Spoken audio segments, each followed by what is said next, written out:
Hello students, welcome to our channel. लैके आए हाँ 10th क्लास का समाजिक विज्ञान यानी कि SST का हफ्तावारी शीट नंबर 9। ठीक है जी, जिसनों असी दोनों ही मीडियम दे विच अज दी इस वीडियो दे विच करांगे जी सॉल्व। पर जेकर तुसी साडे चैनल नूं सबसक्राइब नहीं किया तो सबसक्राइब करके बैल आइकन नूं कर लेना जी प्रेस। आओ अज दी इस वीडियो नूं करदे हां शुरू। सो ये इकनॉमिक्स का जोड़ा चैप्टर है मैं तुहानूं पहले ही दस देवां, ये उन्हां चैप्टरां विचों लिया गया है। ठीक है, सो आओ इन्हां दे क्वेश्चनस नूं करिए तां जो तुहाडी प्रैक्टिस हो सके। फस्ट आ प्राथमिक खेतर नूं आम तौर पर भारतीय अर्थव्यवस्था की रीढ़ की हड्डी कहा जाता है क्योंकि ये खेतर सब तो वध आमदन पैदा करने लई वरते जाते हैं, इसलिए। ਜਾਂ सैकेंड ऑप्शन है भारत जनसंख्या का एक वड्डा हिस्सा है इस खेतर उपर निर्भर करता है, यही सही ऑप्शन है जी अपने कोल, क्योंकि भारत जनसंख्या का एक वड्डा हिस्सा इस खेतर उपर निर्भर करता है। सैकेंड है अपने कोल प्राथमिक खेतर ते उन्हां खेतरां नूं शामिल किया जाता है जो खेतर अपने उत्पादन लई कुदरती साधनों की वरतों करते हैं। हेठ लिखी क्रियावां विचों दसो किहड़ी प्राथमिक खेतर विच नहीं है। सो बेटे अपने कोल मच्छी पालना, खेती करना, डेयरी फार्मिंग ये सारे प्राथमिक खेतर विच आंदे सिवाय उसारी करना दे। सो उसारी करना ही इसका जोड़ा अपने कोल राइट आंसर इस क्वेश्चन का हो जाएगा। नमन दे दादा जी उसनूं दस्या कि गौण खेतर नूं निर्माण खेतर भी कहा जाता है। यह खेतर साधना की कच्चे माल के तौर पर वरतों करता है। हेठ लिखिया विचों दसो किहड़ी क्रिया गौण खेतर नाल संबंधित होने कारण कच्चे माल की वरतों करती है। सो देखो आओ इसका आंसर देखिए। कपड़ा उद्योग सही ऑप्शन है, गन्ना उद्योग सही ऑप्शन है, लोहा इस्पात सही है। सो उपरोक्त सारे इसका राइट आंसर अपने कोल बन जाएगा। चौथा देखो, चौथा है भारत विच गौण खेतर नूं किहड़ी एक सब तो वड्डी समस्या का सामना करना पैंदा है। सो देखो जी भारत दे विच जिहड़ी आ ना शहरी खेतर विच वध आबादी यही चीज़ सब तो ज़्यादा इत्थे ओह हुंदी आ। पंजवां आ तस्वीर विच दिखाया गया खेतर भारत अर्थव्यवस्था का वो खेतर है जिस विच बैंकिंग सेवावां, बीमा सेवावां, यातायात संचार सेवावां आदि शामिल हैं। दसो आ जिहड़ी अपने कोल तस्वीर है ये जिन्ना काम काज किया गया किस खेतर नाल संबंधित है। सो बेटे ये सारा टर्शरी यानी कि सेवा खेतर नाल संबंधित काम है। छेवां देखो हेठ लिखिया विचों कथनां विचों किहड़ा कथन 3 खेतर प्राथमिक गौण ते सेवा खेतर दी आपसी निर्भरता का सब तो वधिया वर्णन करता है। सो बेटे इसका आंसर अपने को आ जाएगा तिने खेतरां दी उत्पादन वंड ते सेवावां लई आपसी अंतर निर्भर करती है। सतवां है हेठ दिते कथनां विचों इन्हां दा विश्लेषण करो ते दसो कि संगठित ते असंगठित दोवां खेतरां विच की अंतर पाया जाता है।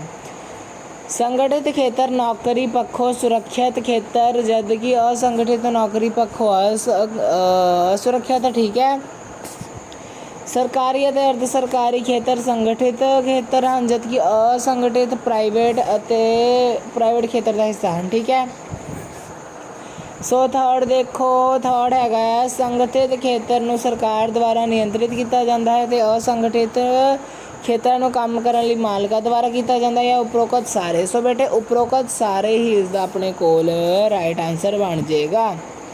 8th देखो भारत विच छोटे पैमाने के ज़्यादा उद्योग किस खेतर अधीन आउंदे हैं। सो हाँ जी ये अपने कोल आउंदे आ असंगठित खेतर दे विच। नैक्सट जगदेव बहुत ही गरीब परिवार नाल संबंध रखता है। उन्हां कोल ना तो कोई जमीन है तो ना ही वो पढ़िया लिखिया है। अनपढ़ होने कारण उसनूं कोई पक्की नौकरी नहीं मिली। अजिही स्थिति विच भारतीय अर्थव्यवस्था का वो किहड़ा खेतर है जो उसनूं रोज़गार मुहैया करवाएगा। सिंपल जी गल आ असंगठित होएगा, संगठित तो हो नहीं सकता जी।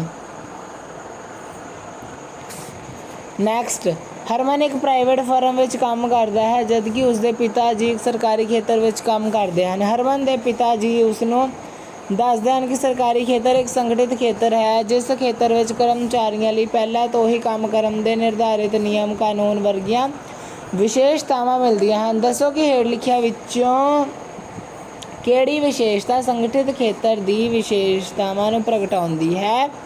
ਸੋ ਇਹਦਾ ਆਨਸਰ ਆ ਜਾਏਗਾ ਕਰਮਚਾਰੀਆਂ ਨਾਲ ਸਮਾਜਿਕ ਸੁਰੱਖਿਆ। ਠੀਕ ਹੈ। ਨਿਸ਼ਚਿਤ ਤਨਖਾਹ ਤੇ ਭੱਤੇ, ਛੁੱਟੀ ਦੇ ਨਿਯਮ। ਸੋ ਬੇਟੇ ਉਪਰੋਕਤ ਸਾਰੇ ਇਸਦਾ ਰਾਈਟ ਆਨਸਰ ਬਣ ਜਾਏਗਾ ਆਪਣੇ ਕੋਲ। ਨੈਕਸਟ 18ਵੀਂ ਅਤੇ 19ਵੀਂ ਸਦੀ ਵਿੱਚ ਆਏ ਉਦਯੋਗਿਕ ਕ੍ਰਾਂਤੀ ਨੇ ਵਿਸ਼ਵ ਵਪਾਰ ਨੂੰ ਕਿਵੇਂ ਪ੍ਰਭਾਵਿਤ ਕੀਤਾ। ਸੋ ਇਹਦਾ ਆਪਣੇ ਕੋਲ ਰਾਈਟ ਆਨਸਰ ਆ ਜਾਏਗਾ ਕੱਚੇ ਮਾਲ ਦੀ ਪੂਰਤੀ ਅਤੇ ਨਿਰਮਿਤ ਵਸਤਾਂ ਲਈ ਨਵੇਂ ਵਿਸ਼ਵ ਬਾਜ਼ਾਰ ਉੱਭਰ ਕੇ ਸਾਹਮਣੇ ਆਏ। ਇਹ ਚੀਜ਼ ਇਸਦਾ ਸਹੀ ਆਨਸਰ ਹੋ ਜਾਏਗਾ ਆਪਣੇ ਕੋਲ। 12ਵਾਂ ਹੈ ਅੰਤਰਰਾਸ਼ਟਰੀ ਵਪਾਰ ਵਿੱਚ ਈ ਕਮਰਸ ਦੁਆਰਾ ਲਿਆਂਦੀ ਗਈ ਇੱਕ ਵੱਡੀ ਵੀ ਤਬਦੀਲੀ ਹੈ। ਖਰੀਦੋ ਫਰੋਖਤ ਦੀ ਜ਼ਰੂਰਤ ਨੂੰ ਘਟਾਉਣ ਦੀ ਹੈ। ਛੋਟੇ ਕਾਰੋਬਾਰੀ ਮਾਲਕਾਂ ਦੀ ਅੰਤਰਰਾਸ਼ਟਰੀ ਬਾਜ਼ਾਰਾਂ ਤੱਕ ਪਹੁੰਚ ਨੂੰ ਆਸਾਨ ਬਣਾਉਣਾ। ਦੇਸ਼ਾਂ ਵਿਚਕਾਰ ਵਪਾਰਕ ਨਿਯਮਾਂ ਨੂੰ ਖਤਮ ਕਰਨਾ। ਅੰਤਰਰਾਸ਼ਟਰੀ ਉਤਪਾਦਾਂ ਦੀ ਮੰਗ ਵਿੱਚ ਗਿਰਾਵਟ ਆਉਣਾ। ਸੋ ਇਸ ਦੇ ਵਿੱਚ ਆਪਣੇ ਕੋਲ ਰਾਈਟ ਆਨਸਰ ਜੋ ਆਏਗਾ ਉਹ ਆਏਗਾ ਛੋਟੇ ਕਾਰੋਬਾਰ ਮਾਲਕਾਂ ਦੇ ਅੰਤਰਰਾਸ਼ਟਰੀ ਬਾਜ਼ਾਰਾਂ ਤੱਕ ਪਹੁੰਚ ਨੂੰ ਆਸਾਨ ਬਣਾਉਣਾ। 13ਵਾਂ ਆ ਆਧੁਨਿਕ ਯੁੱਗ ਵਿੱਚ ਈ ਕਮਰਸ ਨੇ ਵਿਸ਼ਵ ਵਿਆਪੀ ਕ੍ਰਾਂਤੀ ਲਿਆ ਦਿੱਤੀ ਹੈ। ਕਿਹੜੀਆਂ ਅੰਤਰਰਾਸ਼ਟਰੀ ਕੰਪਨੀਆਂ ਈ ਕਮਰਸ ਲਈ ਜਾਣੀਆਂ ਜਾਂਦੀਆਂ ਹਨ। ਸੋ ਵਾਲਮਾਰਟ ਵੀ ਆ, ਐਮਾਜ਼ੋਨ ਤਾਂ ਸਾਰਿਆਂ ਨੂੰ ਪਤਾ, IBM ਵੀ ਹੁੰਦੀ ਹੈ। ਸੋ ਉਪਰੋਕਤ ਸਾਰੇ ਇਸ ਦਾ ਰਾਈਟ ਆਨਸਰ ਆ ਜਾਏਗਾ। ਫਿਰ ਇੱਕ ਛੋਟਾ ਪੈਰਾ ਪੜ੍ਹ ਕੇ 2 ਕੁਐਸਚਨਾਂ ਦੇ ਆਨਸਰ ਦੇਣੇ ਨੇ। ਹੇਠ ਲਿਖੇ ਕਥਨਾਂ ਵਿੱਚੋਂ ਕਿਹੜਾ ਕਥਨ ਈ ਕਮਰਸ ਦੇ ਸਭ ਤੋਂ ਵਧੀਆ ਪਰਿਭਾਸ਼ਾ ਹੈ। ਸੋ 14ਵੇਂ ਕੁਐਸਚਨ ਦਾ ਆਪਣੇ ਕੋਲ ਆਪਸ਼ਨ ਨੰਬਰ 4 ਉਪਰੋਕਤ ਸਾਰੇ ਆ ਜਾਏਗੀ। ਪੜ੍ਹ ਕੇ ਕਲੀਅਰ ਕਰ ਲੈਂਦੇ ਹਾਂ। ਫਸਟ ਹੈ ਰਵਾਇਤੀ ਬਾਜ਼ਾਰਾਂ ਰਾਹੀਂ ਵਸਤੂ ਅਤੇ ਸੇਵਾਵਾਂ ਦਾ ਆਦਾਨ ਪ੍ਰਦਾਨ। ਠੀਕ ਹੈ। ਇੰਟਰਨੈਟ ਦੀ ਸਹੂਲੀਅਤ ਰਾਹੀਂ ਵਸਤੂਆਂ ਅਤੇ ਸੇਵਾਵਾਂ ਨੂੰ ਖਰੀਦਣ ਅਤੇ ਵੇਚਣਾ। ਤੀਜਾ ਹੈ 2 ਧਿਰਾਂ ਵਿਚਕਾਰ ਬੈਂਕਿੰਗ ਲੈਣ ਦੇਣ। ਸੋ ਬੇਟੇ ਇਹ ਸਾਰੀਆਂ ਹੀ ਆਪਣੇ ਕੋਲ ਰਾਈਟ ਆਪਸ਼ਨ ਹਨ ਜੀ ਈ ਕਮਰਸ ਦੇ ਨਾਲ ਰਿਲੇਟਡ।